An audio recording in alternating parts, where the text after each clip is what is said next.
Assalamualaikum warahmatullahi wabarakatuh. Waalaikumsalam Apa warahmatullahi kabar kawan-kawan semuanya dimanapun berada? Semoga sehat selalu, masih dalam lindungan Allah Subhanahu wa Ta'ala. Amin. Jumpa lagi bersama kami di sini di ngobrol seputar horor.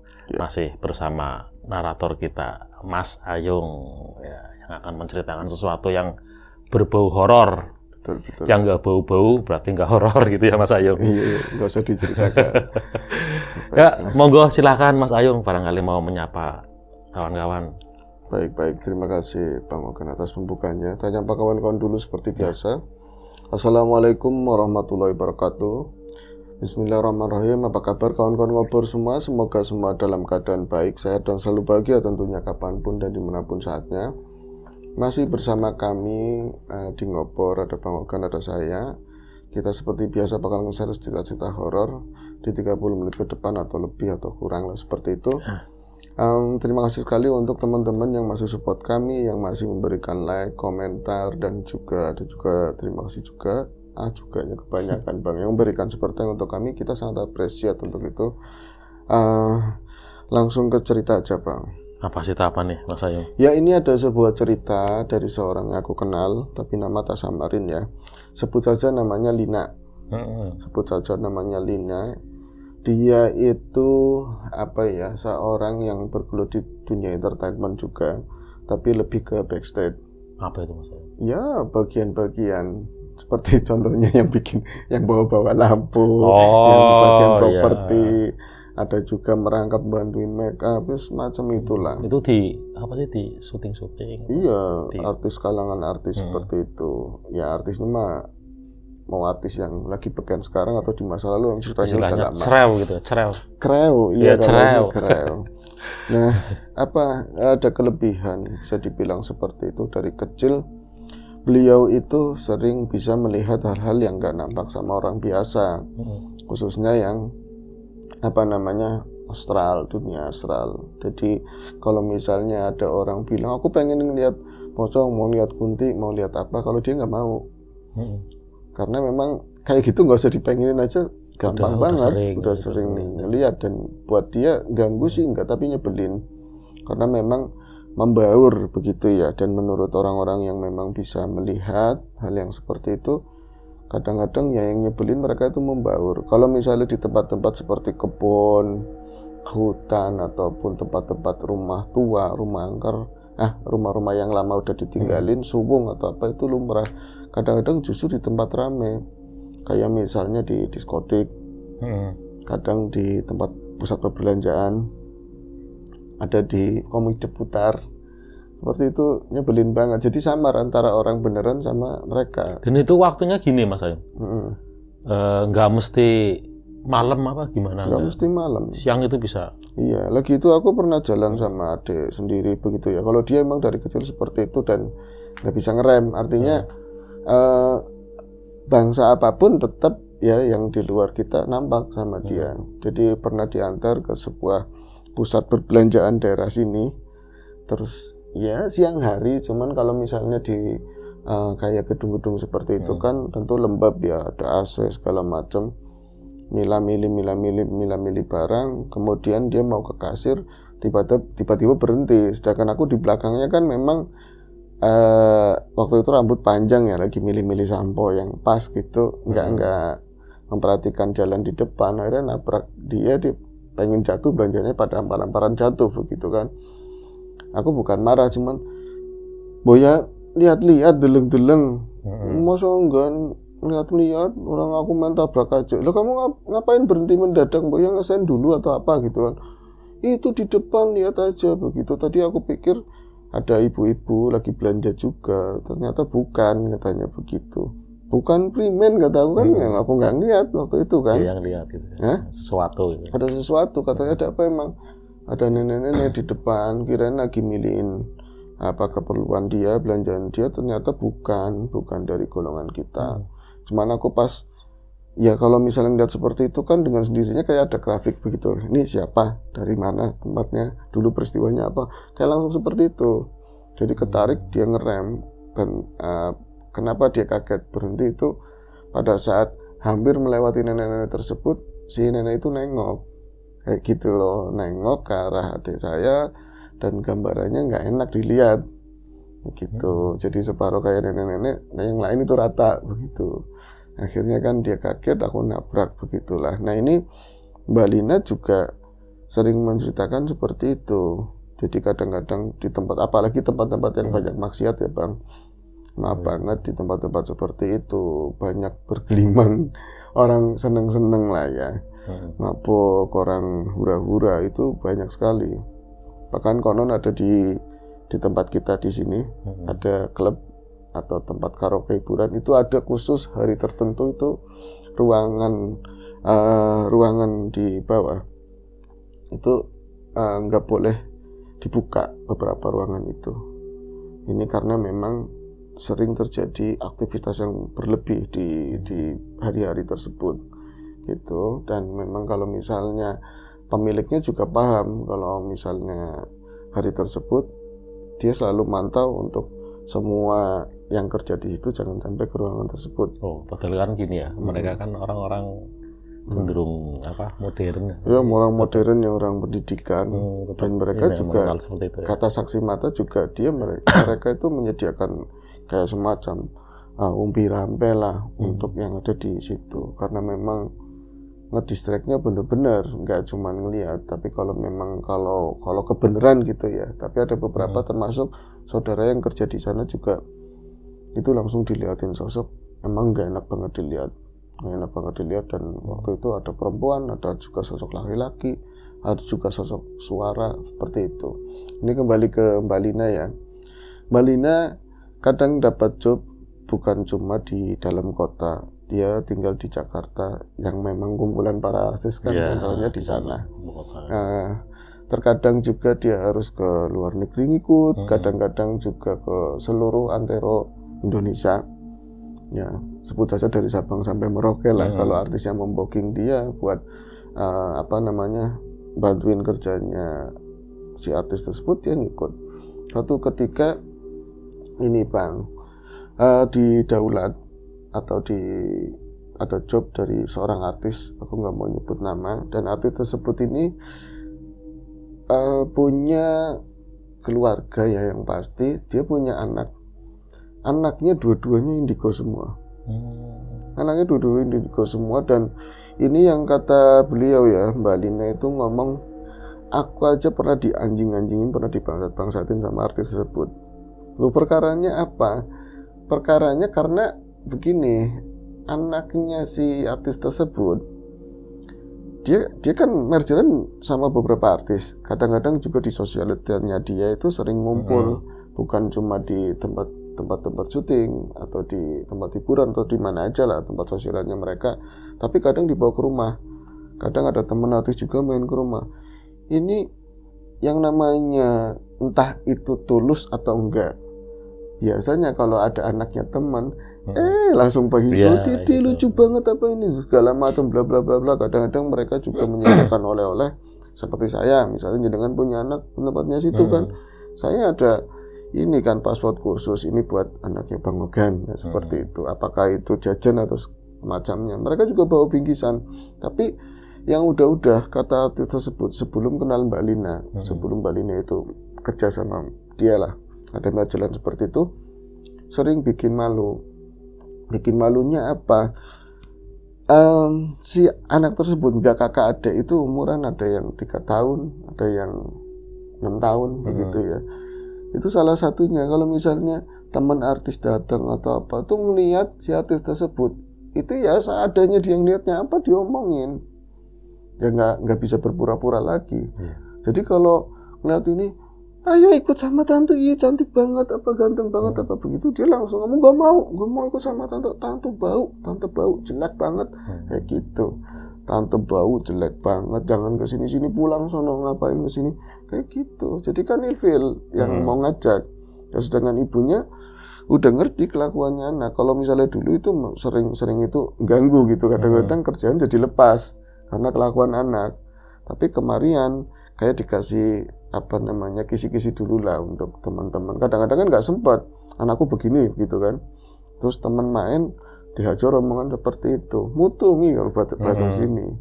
Nah ini terutama ya dalam dunia keartisan, orang-orang yang kerja di entertain, kecuali kita ya, ini mah bukan termasuk entertain, ini cuma ngobrol aja menurut aku ya. Ini banyak sekali yang memakai piranti penarik Ya, seperti ada susuk. gimmick seperti itu. Iya, seperti susuk. Wong yang yang muda-muda aja pakai susuk, apalagi yang udah usur lah, udah kesanaan umurnya. Biar tetap Biar tetap lah. eksis, biar tetap ada job. Mereka pakai seperti itu. Terkadang mereka yang memakai susuk kan, yang penting dia beli, syukur-syukur belinya menurut mereka ya di mbah atau seseorang spiritualis yang kondang yang luar biasa dengan bayaran tinggi juga, ini nanti speknya luar biasa kan. Tapi mereka sendiri kadang-kadang cuma dikasih pantangan tapi nggak pernah tahu apa yang ada di dalam susuk tersebut, Bang. Seperti itu kan. Akhirnya si anak tersebut kan ngerti di dalamnya apa. Misalnya, ya kan? Misalnya yang nemplek gitu ya, susuknya mau intan, berlian, mau apa, di dalamnya buat berdiamnya sosok tersebut yang membantu kecantikan, penarik dan lain-lain. Sosok misalnya pocong, yang rewek-rewek, ya banyak belatungnya, menyemburkan bau yang nggak sedap, busuk. Anak itu ngomong seadanya. Ngomong kayak gitu. Kadang-kadang nenek-nenek yang udah gak karuan banget itu diomongin semua. Nah itu menjadi beban buat orang tua. Dan dia juga sangat pilih-pilih tempat. Kalau misalnya ngajak anak itu, kalau bisa lebih baik dia di rumah, kalau nggak penting-penting banget. Tapi itu memang apa ya, orang tuanya tahu anak itu bisa melihat sesuatu, makhluk yang tahu. Makanya kan kenapa nganjing-nganjingin ngomong yang nggak enak sama Mbak Lina. Ketika Mbak Lina datang ke sana, Mbak Lina memang bisa hal seperti itu, matanya juga bisa melihat dunia asal, tapi sambutannya sama anak itu berbeda. Sama si artis kenalannya dia, entah bukan artis juga banyak yang pakai seperti itu. Kadang-kadang supir juga, supir baru, akhirnya supir itu keluar mental. Tapi ketika Mbak Lina ke sana, justru bukan dipanggil sih, anaknya itu lagi nyariin ibunya. Jadi mami di mana, Mas suster ditahan karena nanti takutnya bakalan seperti itu. Dan yang dikhawatirkan oleh si artis tersebut juga, ini temanku, orang yang mau kerja sama aku, si Mbak Lina ini, dia bisa melihat sesuatu yang nggak nampak. Dimungkinkan kalau anak itu keluar bakalan nge-clash lagi, aku nggak enak sama Mbak Lina. Ternyata di luar pemikirannya, di luar prasangkanya si artis tersebut, dia perempuan, pas keluar dari masuk ke kamar tersebut, ke ruangan tersebut, bukannya dia itu ngomong yang nggak enak, apa justru tante cantik banget, apa langsung meluk-meluk, langsung kayak nyaman, langsung bangku begitu. Akhirnya itu yang buat kata-katanya nggak bisa kekontrol. Anjing bangsat lu digituin. Kenapa sama yang lain ngomong yang nggak enak-enak, semuanya malu, ngomongnya dicantik-cantikin lah, pelak-peluk, cipika-cipika kayak gitu, kayak orang kenal lu udah lama. Seperti itu, Bang. Itu cenderung kayak iri ya itu. Iya, akhirnya mamanya kayak iri, maminya kayak iri. Lu pakai apaan? Lu pakai susuk apaan? Mana gue pakai susu, ya kan? Anak lu kan lihat dari apa yang dia lihat. Yang lihatnya gue baik mungkin, akhirnya kayak gitu. Nah, jadi akhirnya kayak sebuah tambahan amunisi buat si artis tersebut. Oh ini cocok nih ikut sama aku, bareng sama aku, karena dia bisa netralisin anak-anak. Anak-anakku bisa luluh gitu loh. Nah sementara kayak Mbak Lina sendiri, aku nggak tahu apa perbedaannya aku sama artis-artis yang lain yang diomongin yang nggak enak sama sama anak-anaknya si artis tadi. Aku juga nggak tahu sama sekali, Mas. Tapi ya dari situ aku merasa nyaman juga sama anak-anak mereka seperti itu kan. Akhirnya dari situlah ada kerjasama, dan suatu ketika diajaklah Mbak Lina tersebut ke sebuah wilayah, sebuah apartemen atau hotel di daerah Bali.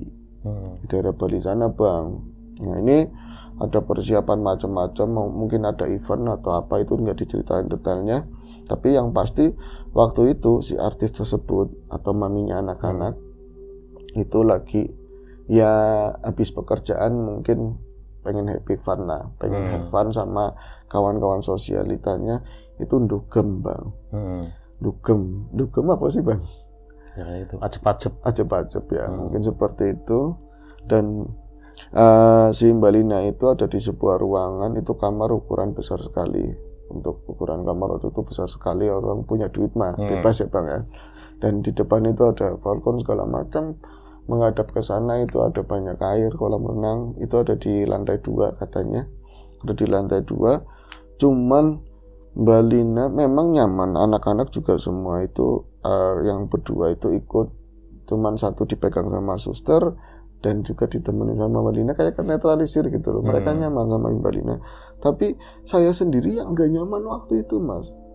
Saya sendiri nggak nyaman. Maksudnya entah kedatangan kami di situ mungkin hari kedua ya, hari pertama mungkin aku terlalu sibuk, sedikit melupakan apa yang saya lihat itu, entah percampuran, apalagi di Bali sana.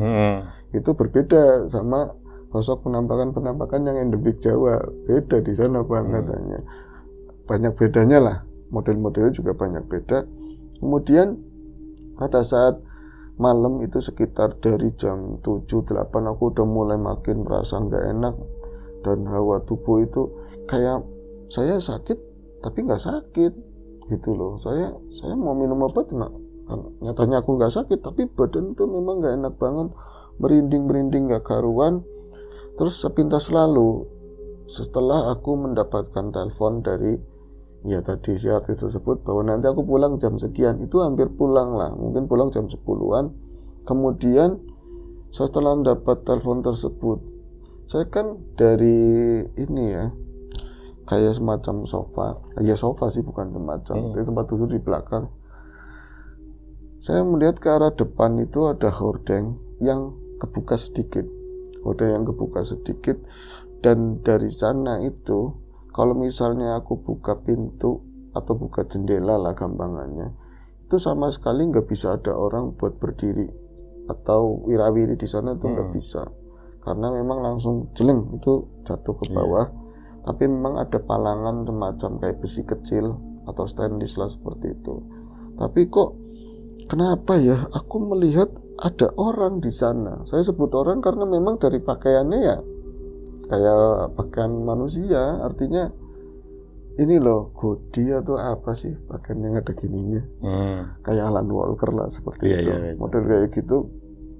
Ada berdiri di sana masih depan kaca, cuman ya karena memang melimping lah sedikit, kayak ada yang merhatiin aku sih di luar gitu kan, kayak ada merhatiin aku. Tapi ini nyata apa enggak, kalau memang waktu itu aku belum meneliti di depan itu bisa buat jalan orang atau enggak, karena enggak ngebuka-buka area situ sama sekali, nggak ngebukakan hordeng pun aku nggak nyentuh semenjak datang ke situ.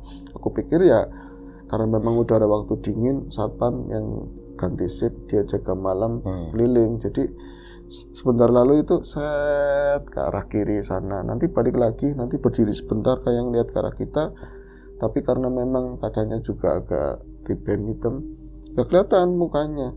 Cuman setiap dia berhenti, saya langsung kayak berdesir sering, gak enak banget, gak enak rasanya, gak enak banget. Kemudian nanti dia berlalu lagi ke arah kanan, nanti sebentar lalu ke situ lagi. Kayak kalau misalnya memang itu orang atau satpam, ini kurang ajar menurutku kayak gitu loh. Karena privasinya orang yang nyewa di situ, yang booking di situ kayak terganggu dengan caranya mereka. Satpam tersebut yang mencurigai kami seolah-olah, karena kayak kita kayak diawasi, kayak spionase lah seperti itu. Boya akhirnya aku lama-lama kesel. Terus si anak berdua ini, kenapa mereka biasanya ngelihat yang seperti itulah, yang nggak kelihatan, itu mereka biasa aja, nggak ada masalah, terganggu. Apalagi tante itu ada apa di situ, nggak ngomong kayak gitu sama sekali. Mereka juga anteng. Akhirnya kan teryakini oleh diriku sendiri bahwa itu juga orang satpam. Akhirnya lama lagi, itu hampir di perjalanan lama majikan lah bahasanya, si artis itu hampir pulang. Kemudian aku masih bisa melihat itu kok hadir lagi dan berdiri di situ lagi. Berarti kalau jarak dari tempatnya si Mbak Lina duduk itu mungkin ada sekitar 4 meteran, itu cukup dekat. Gak kalang apapun, dia berdiri di situ langsung berunding semuanya, gak enak banget badan, gak enak banget ketik. Tapi ketika memang tak teges-tegesin gitu ya, mana raut mukanya, apa mungkin gelap kayak apa, tetap ada siluet apa kayak itu, ada bentuk hidung dan segala macam, itu kayak kosong, cuman body, cuman apa namanya, pakaian yang tadi disebutkan modelnya seperti itu. Akhirnya diberani-beraniin ketika makhluk itu seseorang itu bergeser, Molin itu bangkit dari duduknya. Nah ini langsung menghampiri, jalan itu pun pelan-pelan sekali. Tante mau ngapain? Tante mau ngapain? Kamu tunggu sini aja, jangan ke situ. Di situ itu si anaknya aja bilang, malah suster juga bilang, mau ngapain? Itu mau nutup boarding. Ya udah nanti tutupin aja mbak. Enggak, aku mau nutup sendiri. Jangan keluar lewat mana? Emang gak ada pintu kan ya. Akhirnya saya jalan ke sana dan dari sana saya boarding ini sampai saya buka lebih lebar lagi. Dan yang saya lihat betapa kagetnya mas, kata dia. Karena memang kalau tadi yang aku lihat itu sosok manusia, nggak mungkin manusia bisa senyaman itu wirawiri di situ berdiri. Pres, bener-bener nggak ada pijakan apapun kecuali tadi ada stainless kecil dan kalau diinjak ya hitung-hitungan saya nggak bakalan kuat untuk orang dewasa. Itu semacam kayak buat jalannya kabel atau apalah tampilan seperti itu. Itu siapa ya? Ini berarti bukan orang. Ini berarti bukan orang menurut saya seperti itu. Tapi kok nggak ada reaksi apapun di bocil-bocil yang tadi duduk di kiri kanan saya wirawiri nggak ada reaksi apapun. Lah yang bikin saya itu makin deg-degan lagi, jantung kayak mau copot. Sosok itu tahu-tahu lagi saya hampir mau tak tutup boardingnya itu lewat lagi, seret, deket banget loh. Kayak kalau misalnya ini saya ya kadang-kadang bisa melihat yang seperti itu, kayak nggak ada batas tembok itu, kayak nggak ada batas, seakan-akan makhluk itu gampang banget untuk nyawel saya begini tuh gampang banget, atau sebaliknya saya nyawel dia. Itu langsung kaget banget dan saya sangat memastikan akhirnya itu makhluk halus dan di luar kita, karena dia itu saya nggak lihat bawahnya tapi bukan jalan. Kalau jalan itu ada gerakan turun naiknya, dia itu benar-benar kayak terbang tuh ya. Iya, kayak terbang begitu. Berdiri sempat berhenti balik dan sedekat itu saya tetap nggak bisa melihat mukanya dan ini semuanya hitam semuanya, tapi semacam pakai yang begitulah. Akhirnya saya itu ke arah kanan, saya kayak makin lemas dedes, itu terpecahkan. Ternyata saya pecah konsentrasinya waktu itu, ketolong lah. Ternyata si artis itu pulang dengan gegap gembita, happy, fun yang luar biasa lah. Mungkin ada sisa-sisa kehappyannya di sana itu ketinggalan lah, masih ke bawah ke rumah. Dan pas lihat saya, kamu ngapain di situ Lin? Katanya. Gak apa-apa, jangan ngomong-ngomong lihat makhluk halus, di ngomong kayak gitu. Jangan kamu bilang sama aku, kamu habis ngelihat makhluk halus, kamu ngelihat pocong, kuntilanak, jangan ngomong itu, jangan ganggu saya lagi bahagia. Digituin, langsung dimarahin, kayak seakan-akan dia tahu. Enggak, aku enggak ngeliat seperti itu. Udah bohong, jangan bohong sama aku. Gimana katanya suruh jangan bilang, sekarang jangan bohong. Berarti kamu ngeliat beneran. Cukup. Jangan bilang, jangan katakan apapun, aku capek, aku mau istirahat, kayak gitu. Akhirnya di saat itu silent bisa kayak apa ya? Kayak orang-orang yang lagi kena sirap. Semuanya di ruangan itu plek tidur, enggak yang bocah kecil. Berarti di situ di ruangan itu ada si artis, terus asistennya, susternya, anak 2, pokoknya 5 orang, 6 sama dia begitu ya. Berarti luas bang ya. Itu bisa sebentar lalu tidur semuanya plek. Tinggal saya itu belum tidur. Saya masih terduduk di sofa, saya ngelihat ke arah depan yang ngeri. Akhirnya saya membaur sama mereka, ada satu kasur lagi lah, kayak sama suster. Terus anaknya juga tiduran di situ. Saya bergabung di sana. Wong lagi ada hal seperti itu, mau ngumpul-ngumpulan juga nggak apa-apa. Tapi pikiran saya saling tanya jawab di dalam hati sendiri gitu, di dalam pikir saya di hati. Kalau misalnya tadi yang saya lihat jelas banget itu nyata-nyata bukan manusia, karena memang bisa seperti itu. Tapi kenapa anak-anak kecil itu nggak ada reaksi apapun, bahkan dia makhluk yang itu menurut saya lebih serem loh dari pocong daripada apa, karena memang nggak bisa dideteksi itu apa gitu loh. Kalau pocong tuh memang jelas itu, kunti jelas itu, tapi kok anak-anak nggak sama sekali nggak keganggu. Akhirnya saya juga didera, nggak berapa lama saya didera rasa kantuk yang demikian hebat. Saya juga lelah, saya akhirnya tertidur. itu belum tidur sama sekali Mas, nggak tidur sama sekali, belum. Saya memang ngantuk, tapi saya merasakan memang saya belum tidur. Kalau misalnya antara tidur dan ngantuk dan terjaga itu kan bisa direp-rep. Kalau itu enggak. Tapi ini saya rebahin tubuh, yang namanya kasur ruangan itu, ini jelas ada gempa gede banget. Ada gempa gede banget Bang, yang dia rasain itu gempa gede banget. Dan dia itu perengasannya gitu ya, dia bangun dan susah, ini mau ngapain, mau gimana, tapi kayak ada suara hati yang bertahan aja di sini, bertahan di sini ya. Jadi apa yang pun yang terjadi, mau gempa sehebat apapun, nyatanya kita udah di sini, udah pasrah aja lah, seperti itu, berdoa sebisanya. Itu gempa hebat banget, kejadiannya mungkin di atas jam 10 atau jam 11 lah waktu itu. Lampu itu tinggal lampu yang kecil, ada downlight begitu ya, yang terang itu udah dimatiin, bener-bener wow, semacam itu keras banget. Ini sempat kepikiran, nih hotel bangunannya luar biasa, kayak gini tapi lampu ornamen nggak pada jatuh, tapi bergetar. Dan saya ngeliat bukan lagi posisinya di luar kaca, bukan di luar gorden, tapi makhluk itu udah di depan saya, itu beberapa meter. Itu udah dekat ya, bener-bener sosok orang, sosok manusia agak tinggi, mungkin laki-laki, tapi dia itu beberapa body kayak apa sih ya, kayak dulu musik-musik kan itu kan ada yang serem-serem seperti itu lah Bang, yang nggak kelihatan, cuman pakai condongan begini, dia kayak megang sesuatu nggak tahu apa, itu di depannya dia berapa meter, masih berguncang. Tapi yang aneh, si makhluk tersebut juga nggak sama sekali bergerak, ada turun naik, sama sekali nggak ada. Jadi disitulah apa ya, rasa campur aduk, takut, ada juga rasa berani pengen berontak, saya pengen lari juga, tapi kok yang lain kok tiduran aja, udah sekencang itu, gubruk. Akhirnya dengan keberanian saya, lu mau ngapain banget digituin sama si makhluk tersebut, lu mau ngapain, ini ulahmu atau apa, kayak gitu kan.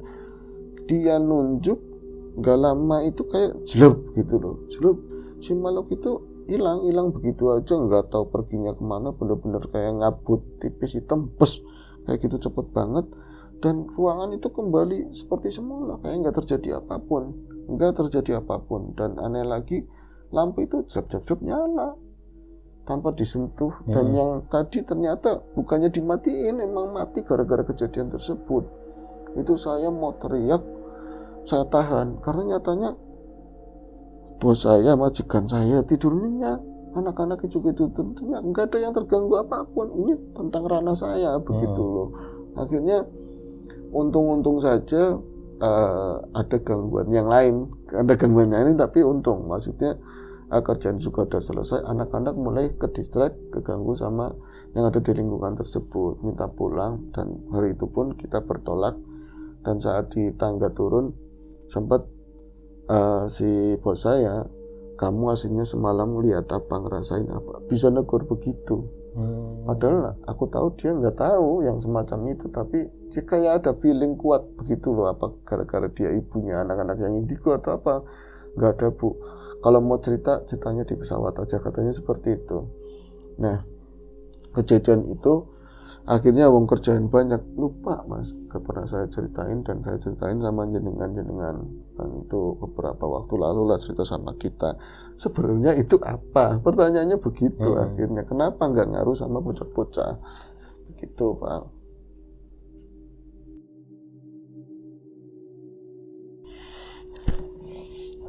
Pertanyaannya sebenarnya itu apa? Kenapa itu ketika saya melihat dan jelas itu makhluk astral, ada gangguan sehebat itu, bahkan mereka nggak terganggu sama sekali. Dan ketika anak-anak yang indigo 2 itu melek pun mereka kayak nggak ada sentuhan, nggak ada keganggu sama makhluk tersebut. Itu sebenarnya apa? Ditanyain kan waktu itu. Akhirnya ya ada tanya, alhamdulillah ada jawabannya juga. Karena memang sedari ketemu sama beliau juga, kejadiannya dari zaman dulu ya, dia udah pernah menceritakan yang seperti itu. Cerita flashback sebentar lah. Dan ketika ketemu masa kami juga, emang ini beda, si tadi yang Mbak Linda beda, bukan gak kayak orang kebanyakan, dan dia punya power yang luar biasa besar. Sayangnya waktu itu masih ada bercampur dari yang putihnya iya, yang energi yang negatif juga masih ada, kayak gitu Bang. Dan jawabannya itu ada bugnya tersendiri waktu itu, kayak yang menjawab seorang teman, oh itu Mbak, itu sebenarnya kenapa nggak ke distract sama nggak mengaruh sama si bocah-bocah indigo yang 2 itu, karena powernya terlalu besar si makhluk tadi itu. Iya, dan dalam pandangan mata si bocah-bocah kecil tadi ya dia bisa mengelabui itu sosok yang benar, yang bersih, dan bisa sama sekali nggak kelihatan. Tapi kenapa jenengan itu bisa ngelihat? Ya karena di dalam diri jenengan juga memang ada power kuat, energi yang gede banget, dan makhluk itu aslinya dari dalam dirinya sendiri, dalam dirinya jenengan. Lu kok bisa begitu Mas? Iya, itu salah satu ya yang jelek lah dalam diri kita, atau salah satu iblis dalam dirinya jenengan yang memang keluar. Tapi aku gak ngeluarin, dan aku pengen semuanya yang gak baik dalam diriku itu keluar. Pada saat tersebut jenengan lagi melakukan apa?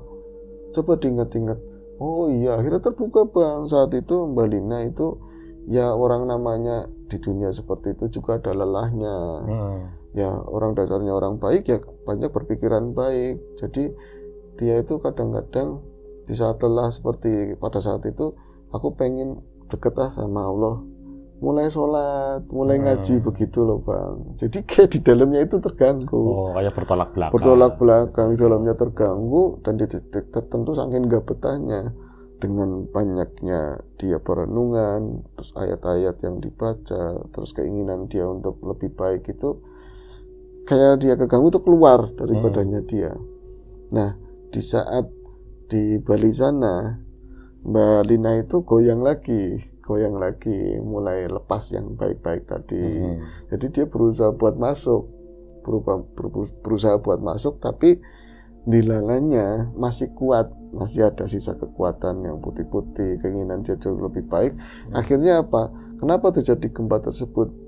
Gempa itu sebenarnya tabrakan energi antara si energi yang ada di dalam dirinya Mbak Lina, kenyataan baiknya, perbuatan baiknya, sama sosok ini yang mau masuk lagi ke dalam dirinya. Jadi gesekan itu akhirnya kayak menimbulkan satu pandangan atau perasaan gempa yang hebat banget, dan orang lain nggak bisa merasakan, cuman dia aja, di ranahnya dia aja. Tapi nggak masuk kan Mas? Alhamdulillah nggak masuk tuh Bang. Jadi intinya dari cerita ini sih pendapat ya dari apa yang kami lihat dan apa yang diceritakan sama Mbak Lina dari track recordnya dulu dan waktu itu.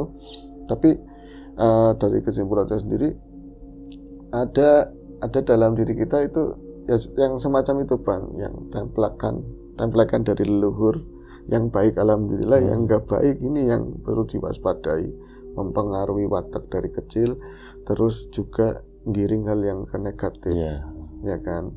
Nah, kalau semacam ini kalau didiamkan berlarut-larut kan udah berakar kuat, bahaya Bang, semacam itu. Dan banyak orang yang ketunggun atau kemasukan hal-hal yang seperti itu, tapi dia nggak ngerti kejadiannya dirinya itu seperti apa. Dan dari perjalanan kalau memang ada niat baik, pasti ada seseorang yang bakalan ngasih tahu, ada jalannya lah kalau ada niat baik seperti itu. Bahkan sampai sekarang itu Mbak Lina masih seperti itu. Yang alhamdulillah dari pertemuan itu yang nggak baik-baik itu sudah ya disingkirkan lah, kecuali yang memang haknya ada di tubuh dan harus ditaklukkan sendiri. Itu aja Pak ceritanya. Benar sekali ya. Ya, itu saja edisi Ngobor kali ini. Sampai jumpa di Ngobor berikutnya. Mungkin masih banyak cerita-cerita menarik yang lainnya nih dari Mas Ayung. Dan mungkin nantinya masih sama saya atau sama Mas Siram Biru. Itu saja dari kami, dan kami akhiri. Wassalamualaikum warahmatullahi wabarakatuh.